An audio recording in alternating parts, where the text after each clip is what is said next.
Bonjour Viti de la cuisine de grand-mère. Aujourd'hui, nous vous proposons une recette maison de confiture de pommes. C'est un plat facile à préparer qui accompagne parfaitement le fromage ou n'importe quel dessert. C'est parti! On commence avec les ingrédients. 1 kg de pommes. N'importe quel type de pomme convient, moi j'ai pris celle-ci. 700 g de sucre.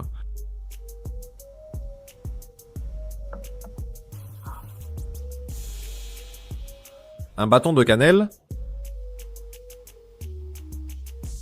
Un citron. 100 ml d'eau. Et c'est tout. Les amis, comme vous le voyez, peu d'ingrédients pour une recette simple. Les voici, je vous rappelle que je vous laisse aussi les ingrédients bien détaillés en bas dans la zone de texte. Vous pouvez mettre sur pause, prendre un papier et un stylo et copier directement depuis l'écran. Allez, on commence la recette. Tout d'abord, on va éplucher les pommes. On va essayer d'enlever toute la pomme en une seule peau. Comme un défi personnel, vous faites comme vous voulez. Plus les épluchures de pommes seront grandes, plus ce sera facile ensuite de les retirer de la casserole. Ça y est, je vais y arriver, je l'ai. Il ne me reste plus grand-chose, quoi. Je suis nerveux, presque. J'ai toute la peau, donc ça sera facile à trouver. Continuons avec la pomme. On va commencer à lui enlever la peau. La bonne partie, la chair. Et on la sépare du cœur.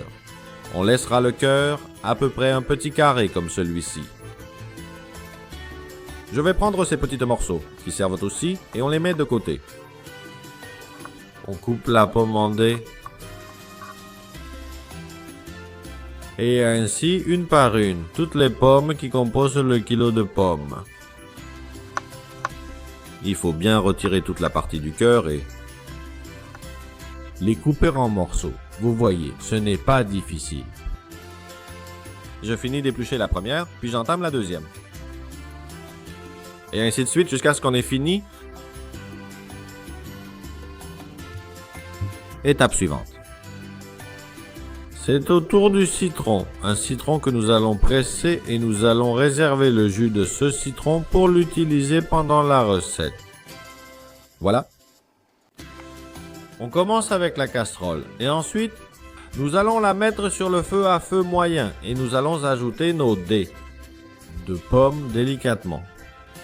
Bien sûr, la casserole doit être large car il faut que tous les ingrédients puissent y entrer. Avec la cuisson, les ingrédients vont réduire, mais au début, ils prennent beaucoup de place. Nous ajoutons aussi le jus du citron que nous venons de presser, nous mélangeons et nous allons cuire pendant 5 minutes à feu moyen et couvert. Pendant que les 5 minutes passent, nous allons en profiter pour séparer les cœurs des pommes que nous avons épluchées ainsi que les morceaux de peau qui sont les plus gros. Pourquoi ? Parce que nous ne voulons pas que les petits morceaux se perdent parmi le reste de la pomme et que personne ne puisse les retrouver ensuite. Voilà. Comme j'ai coupé tous les morceaux très gros, je vais vite les avoir séparés. Petit à petit. Je vais ajouter cela. Et ça aussi. Pourquoi j'ajoute tout ça ? Eh bien, parce que le cœur et la peau de la pomme contiennent de la pectine, c'est ce qui va faire que notre confiserie sera brillante et très dense. Allez, les 5 minutes sont passées, alors on va ajouter toutes ces peaux et ces cœurs que je viens de séparer. À l'intérieur. Ici, on utilise tout. Bien sûr, les pommes sont bien propres, passées sous l'eau et bien nettoyées. On ferme et on fait cuire encore 5 minutes, à feu moyen. Le temps s'est écoulé, comme vous pouvez le voir, le dessous a déjà un peu cuit. Nous avons un peu plus de volume disponible, donc nous pouvons ajouter le sucre, nos 700 g par kilo, et aussi la branche de cannelle. À cette étape, nous allons remuer pour bien mélanger ce sucre avec tous les ingrédients pour qu'il commence à se dissoudre, pour que le sucre atteigne les petits morceaux de pommes qui sont au fond de la casserole et ainsi tout cuire ensemble. Avec un petit ustensile pour mélanger, ça ne marche pas. Je vais devoir y aller plus fort. J'y vais. Je vais en prendre un autre. Une spatule et comme ça, je mélange beaucoup mieux. À la dure, rice-race. Allez, il faut bien mélanger, que tout s'imprègne bien. Comme vous pouvez le voir, le sucre est déjà en train de se dissoudre et maintenant, ce que nous allons faire, c'est le cuire pendant 2 petites minutes. Bon, ces 2 minutes passent très vite et une fois le temps écoulé, ça aura déjà cet aspect. Il a déjà libéré une partie de son eau, le sucre s'est déjà dissous. Donc on l'a à point. Il est temps d'ajouter l'eau. Vous voyez qu'il y a très peu d'eau, 100 ml, tout simplement. On mélange. Et nous allons cuire à couvert. Jusqu'à ce que les dés de pommes soient bien tendres. Cela nous prendra environ 40 minutes, entre 30 et 40 minutes, à feu moyen. Le temps est écoulé, nous allons faire le test, donc nous cherchons un petit morceau de pomme, celui qui nous plaît le plus. Nous allons le sortir celui-là même. Et nous allons l'écraser avec une fourchette ou avec une cuillère. S'il est bien mou comme ici, vous voyez, il se défait. Nous aurons déjà terminé cette étape, et qu'est-ce qu'on fait ensuite? Eh bien, il est temps de pêcher. Si vous avez suivi mon conseil, c'est-à-dire n'ajouter que les gros morceaux de peau, ce sera facile pour vous. Rapidement, les cœurs dehors et les peaux dehors. Même si je les ai mises entières, beaucoup se sont cassées, mais elles sont faciles à reconnaître, donc on les retire une par une. En plus d'enlever toutes les peaux et tous les cœurs de pommes, il faut aussi penser à retirer notre bâton de cannelle. Surtout aussi, n'oubliez pas de la chercher parce que sinon, quand vous passez le tout au mixeur, ça se transforme en cette terre, ce sable foncé, qui n'est pas du tout agréable. Allez, on enlève toutes nos peaux. Et aussi le bâton de cannelle. Dès qu'on l'aura, nous allons tout passer au mixeur.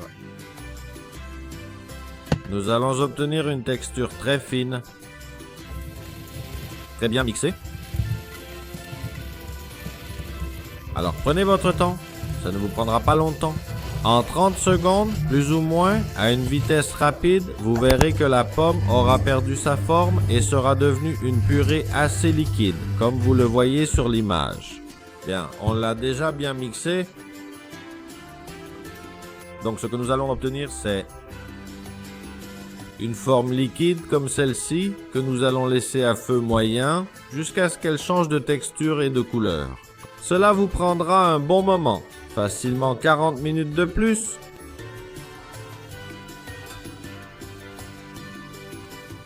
Comme vous pouvez le voir, 15 minutes se sont déjà écoulées. Voici l'aspect que cela doit avoir. C'est bien plus épais et dense, ressemblant déjà à un caramel. Mais ce n'est pas encore prêt. Comme vous pouvez le voir, ça ne reste pas encore accroché à la spatule. C'est encore liquide. Donc il va falloir continuer la cuisson. On va lui donner encore 15 minutes de cuisson. Ça fait déjà 30 minutes. Là, ça a déjà l'aspect qu'on recherche. C'est déjà beaucoup plus foncé. Ça ressemble déjà à une confiture de pommes. Il ne nous reste plus beaucoup. On va continuer comme ça, bien surveiller, en voyant que ça ne colle pas encore complètement. 10 petites minutes et c'est prêt. Allez, on continue la cuisson. 10 petites minutes et... ça y est, cette fois on l'a. Vous voyez, c'est épais. Avec cette teinte foncée qui, une fois refroidie, sera moins foncée, vous voyez. On peut le coller sur le bord de la casserole, c'est-à-dire qu'il a une densité assez importante. Et c'est ce que nous recherchons. Nous voulons obtenir quelque chose qui ressemble presque à une confiture épaisse. Vous voyez qu'il reste imprégné. Sur l'ustensile de cuisine, donc c'est le moment d'éteindre le feu. Et qu'allons-nous faire? Nous allons utiliser un moule. Je vous recommande l'un de ceux-ci qui a ces petites formes, car ensuite, lors du démoulage, c'est beaucoup plus facile, car ça se détache petit à petit. Et si vous le faites dans une boîte hermétique, avec une boîte hermétique de cuisine en plastique, vous risquez d'avoir des difficultés à démouler le contenu qui peut rester complètement collé. Donc, nous ajoutons notre mélange chaud. Nous répartissons bien dans le moule, en lui donnant quelques petites secousses pour bien répartir. Voilà, et ensuite, c'est aussi simple que de garder au réfrigérateur pendant 8 heures, au moins une nuit, ou d'un jour à l'autre. Allez, au réfrigérateur. Et quand on le sortira, il aura refroidi, il aura pris de la consistance grâce à la pectine, et nous aurons notre pâte de pomme prête à démouler, couper et déguster. Voilà, on va le retourner. Cette partie était compliquée, il faut y aller doucement pour que ça se détache progressivement. C'est pour ça que je vous dis que si vous utilisez un moule qui a déjà les formes séparées, ce sera beaucoup plus joli et ça se démoulera beaucoup mieux. Et voilà, on passe à table. On va couper un petit morceau. Et comme toujours chez moi, il y a toujours quelque chose d'imprévu. Oui, monsieur, confiture de pommes. Qui dit mieux, rira.